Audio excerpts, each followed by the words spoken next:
लोकसभा में नेता प्रतिपक्ष राहुल गांधी और चुनाव आयोग के बीच मतदाता सूची को लेकर एक नई जंग छिड़ गई है, जहां राहुल गांधी ने प्रेस कॉन्फ्रेंस में दावा किया है कि कर्नाटक के एक विधानसभा क्षेत्र में 1 लाख से अधिक वोटों में हेरफेर कर लोकतंत्र के साथ खिलवाड़ किया गया है। ऐसे में ये आरोप गंभीर है, जिसमें फर्जी वोट, डुप्लीकेट नाम, अवैध पते और सामूहिक पहचान की गड़बड़ियां सबूत के तौर पर पेश की गई हैं। वहीं अब चुनाव आयोग ने इन दावों को चुनौती देते हुए राहुल गांधी से कहा है, या तो हलफनामे पर हस्ताक्षर कर सबूत पेश करें या फिर देश से माफी मांगें। जहां ये विवाद अब सियासी बयानबाजी से आगे बढ़कर सबूतों और साख की लड़ाई बन चुका है। ऐसे में आइए विस्तार से जानते हैं कि आखिर क्या है पूरा मामला। दरअसल लोकसभा में नेता प्रतिपक्ष और कांग्रेस सांसद राहुल गांधी ने एक बार फिर चुनाव आयोग पर गंभीर सवाल खड़े किए हैं। राहुल ने गुरुवार यानी 7 अगस्त को आयोजित प्रेस कॉन्फ्रेंस में आरोप लगाया कि मतदाता सूची में बड़े पैमाने पर गड़बड़ी की गई है और वोट चोरी हुई है। राहुल गांधी के अनुसार ये सिर्फ एक राज्य या एक सीट का मामला नहीं, बल्कि देश भर में लोकतंत्र की पारदर्शिता पर असर डालने वाली समस्या है। वहीं प्रेस कॉन्फ्रेंस में राहुल गांधी ने कर्नाटक के बेंगलुरु मध्य लोकसभा क्षेत्र के महादेवपुरा विधानसभा क्षेत्र का उदाहरण देते हुए कहा कि यहाँ करीब 1,250,000 वोटों में गड़बड़ी की गई है। उनके मुताबिक 11,965 डुप्लीकेट मतदाता, 40,009 फर्जी और अवैध पते वाले मतदाता, 10,452 मतदाता एक जैसे या सामूहिक पते पर दर्ज, 4,132 अवैध फोटो वाले मतदाता और 33,692 मतदाता ऐसे हैं जिनका नाम फॉर्म 6 का दुरुपयोग कर जोड़ा गया है। इसके साथ ही उन्होंने आरोप लगाया कि ये बदलाव राजनीतिक लाभ के लिए किए गए हैं और बीजेपी को फायदा पहुंचाने के उद्देश्य से मतदाता सूची में हेरफेर हुआ है। ऐसे में राहुल गांधी के आरोपों को चुनाव आयोग ने गंभीरता से लेते हुए तुरंत प्रतिक्रिया दी है। आयोग ने कहा कि अगर राहुल गांधी अपने दावों पर अडिग हैं, तो उन्हें एक शपथ पत्र देकर इन आरोपों की पुष्टि करनी होगी और अपने पास मौजूद साक्ष्य भी उपलब्ध कराने होंगे। यदि राहुल गांधी ये साबित कर देते हैं कि उनके आरोप सही हैं, तो कार्रवाई की जाएगी, लेकिन यदि उनके दावे गलत पाए गए तो उनके खिलाफ कानूनी कार्रवाई भी संभव है।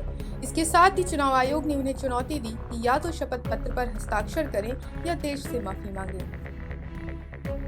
वहीं चुनाव आयोग ने शपथ पत्र में क्या मांग रखी है, वो भी आपको बता देते हैं। दरअसल कर्नाटक के मुख्य निर्वाचन अधिकारी ने एक औपचारिक पत्र भेजकर राहुल गांधी से कहा, मतदाता पंजीकरण नियम 1960 के तहत हलफनामे पर हस्ताक्षर करें। उस हलफनामे में संबंधित मतदाताओं के नाम, पते और गड़बड़ी का विवरण दर्ज करें, जहां दस्तावेज भेजने के बाद ही जांच शुरू की जाएगी।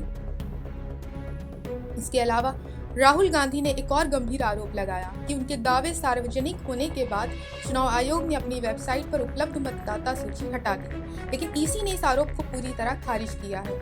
आयोग ने सोशल मीडिया पर फैक्ट चेक करते हुए कहा, मुख्य निर्वाचन अधिकारियों की वेबसाइट पर मतदाता सूची पहले की तरह उपलब्ध है।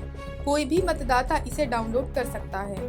वहीं इस बयान के साथ आयोग ने यह भी स्पष्ट किया कि राहुल गांधी के आरोपों के बाद वेबसाइट या डेटा में कोई बदलाव नहीं किया गया है। ऐसे में चुनाव आयोग के हलफनामे की मांग पर राहुल गांधी ने शुक्रवार यानी 8 अगस्त को बेंगलुरु में आयोजित वोट अधिकार रैली में अपनी प्रतिक्रिया दी है। उन्होंने संविधान की प्रति हाथ में लेकर कहा कि मैंने संसद में संविधान की शपथ ली है, मुझे किसी और शपथ की जरूरत नहीं है। मुझसे इलेक्शन कमीशन एफिडेविट मांगता है, मुझसे कहता है कि मुझे ओथ लेना है। मैंने पार्लियामेंट के सामने, पार्लियामेंट के अंदर ओथ लिया है, इस संविधान के सामने ओथ लिया है, इस पर हाथ डाल के वोट लिया है, इस पे हाथ डालकर ओथ लिया है। और आज जब हिंदुस्तान की जनता हमारे डेटा को लेकर इलेक्शन कमीशन के वेबसाइट पर सवाल पूछ रही है, तो इलेक्शन कमीशन ने अपना वेबसाइट बंद कर दिया। मध्य प्रदेश, राजस्थान, बिहार के वेबसाइट बंद कर दिए हैं, क्योंकि वो जानते हैं कि अगर हिंदुस्तान की जनता ने इसी डेटा को लेकर सवाल पूछना शुरू कर दिया तो उनका पूरा ढांचा कोलैप्स कर जाएगा।